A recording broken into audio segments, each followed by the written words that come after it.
to je rekao, Srbija već postala utočište. Već i Rusi dolaze ovdje ne kao izbjeglice, a kao radniki, Ukrajinci dolaze kao izbjeglice. Razumiješ? Već, razumiješ? To dolazi. Потому, vidiš, ja plašim se toga, ali negdje praktički od početka proleća počinає нагло топитись лед на полюсах северном и южном. За годину дана Світський океан подігнеться на неколико метра. Розумієш? Значить, Голландія, то найюжніше від Северного пола, Южна Кароліна, Бангладеш. Ових земель вище, ові території neće biti, вони будуть під водом. Розумієте? І я не знаю, покинути то може та нуклеарна направа, яку я pričав, що може десь у январі, може десь 26 января, може десь току прилеча. Знаєш, пацав, koji nema gde da beži, ide na sve. Nemam ja, gori šupa, ne gori kuća. Razumijete? I od toga može početi da topi se ovaj led. I to će biti. To će biti u jednoj zemlji zasuha, u drugoj poplava. Razumiješ, sa hranom bit će užas. Razumiješ, potom ja rekao u nekoj emisiji, ako neko iz ove vlasti nas sliši, da dopomognu seljaku, skinu sa njega poreze, dadut njemu novac na đubrivo, na gorivo za traktore, treba praviti zalihe hrane. Zvezdara, Zvezdarski park, Bulevar, kako sad zove se, Aleksandar, da? Ja ne mogu to prihvatiti, Bulevar revolucije. Ljudi koji ovdje život, ovdje uopšte, vi znate, ja, kao da rata nije bilo. Ja dolazim u našu poslastičarnicu na Lionu. Nju ranije držal Albanec. Sedjat momci, djevojčice, dečaci, pričat bosanski dijalekt, crnogorski dijalekt, razumijete? Svi normalno komuniciraju kao ništa ne desilo. Ja ne znam, to kao zaštićena zona, zona mira. Razumiješ? Nju pokušavaju da pokvarjati. Dolaze opozicije ovdje, pravят mitinge, tam sve pokušaju. Ne mogu da uspiju. Ne mogu, zbog toga što samo područje, razumiješ, pozitivno. Nije tek tako tu i skupštinu napravili jednu i drugu. Da život u miru. Džeza. Ne to što, u džez ulazi ti blues i swing i rock'n'roll, razumiješ? U Rusiji džaz bilo objavljen kao zapadna muzika, to je propaganda, muzikom želju skrenuti. To sve gluposti. Ja kad učio se u gimnaziji za cirkus, u nas bila disciplina baljni ples. Значит, танго, вальцер и спортский пles. И мы узимamo, значит, мушкаци брой, а брой означает девойка. И мені дошло, значит, у пар, значит, я имал 1,47 м растом.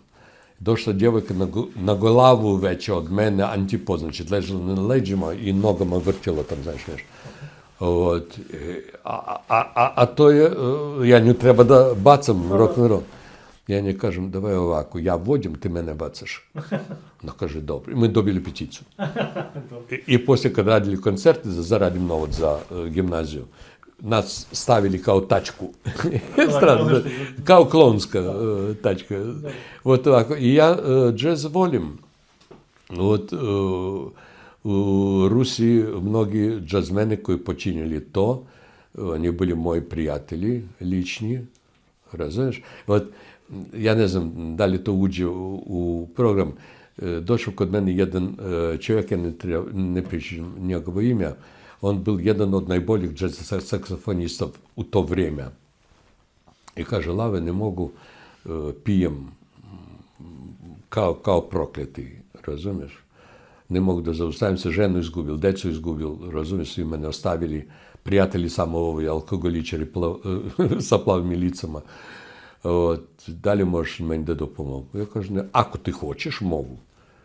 Ja tada već završil medicinu. Ja njega za 3 hipnoze plus molitva, ja njega izliječil. I prošlo neko vrijeme, on ponovno kod mene dolazi, Lave, sad ja i prijatelji izgubil, sad ja ne pijem, nemam sa kim da družim, što da radim. Ja kažem, ti si muzičar? On kaže, da. Ja kažem, ide u dvorac pionirov, nađi decu. U Rusiji nije bilo jazz bendova tada, naročito deca do 14 godina. Poslije pola godine, na dan pionirske organizacije, on mene pozval na svoj koncert. Koncert byl u klubu željeznodarožnikov, to ogromna zala na 800 čovjek, malo manje nego Sava centar. Na pozornici byl ceo sastav kao kod Millera. Znaš, znači, 3 saksofona, 3 trombona, bas, kontrabas, gitara, klavir, bubnjevi.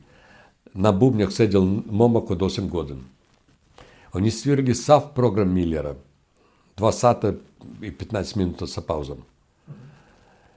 Zal stojal, aplaudirao njima. To prvi dečji jazz orkestar u Rusiji.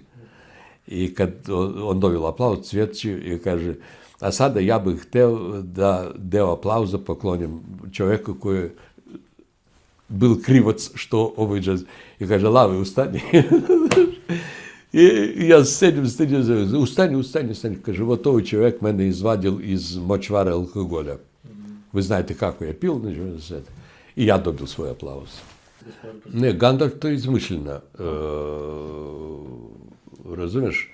Merlin, on sada u nas računica kao svetac.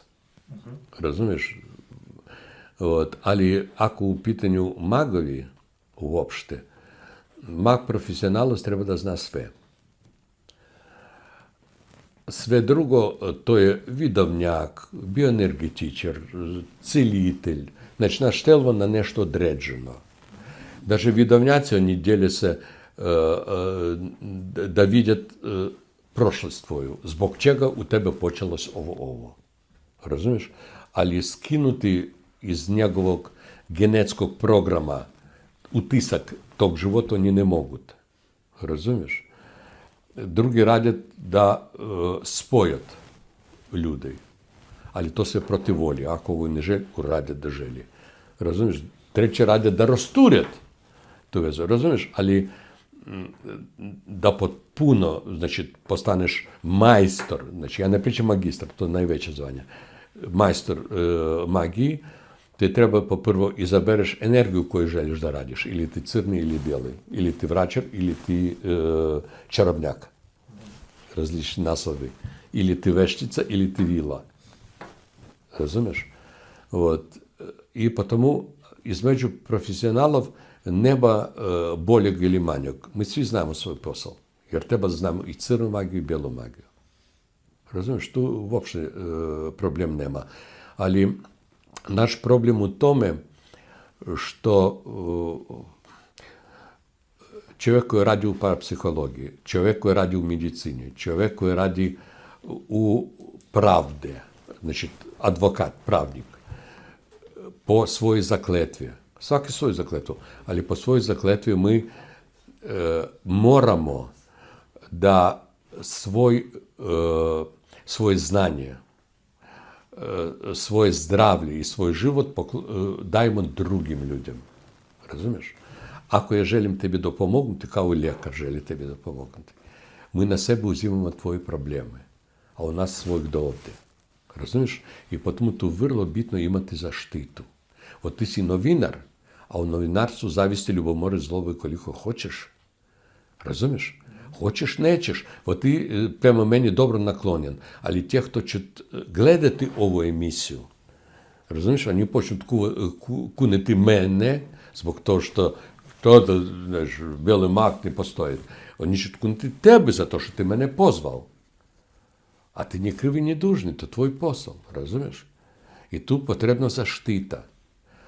Ти си православець. Вот. Значить, християнин. У християнства постоит jedna так звана универсальна защита. У принципу, она, за нее не битно, у кою веру ти крещен, розумієш, битно, да ти то імаш. Знаєте, има постоит поем, koji зовется бумеранг.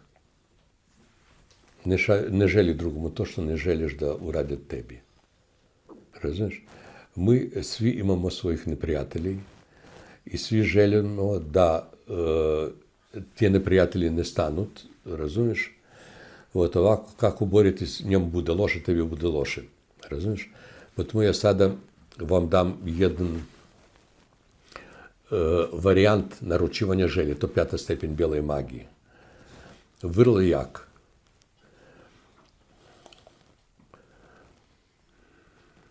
Samo treba opustitись, ništo osim ovoj želji ne treba da bude u vašoj glavi.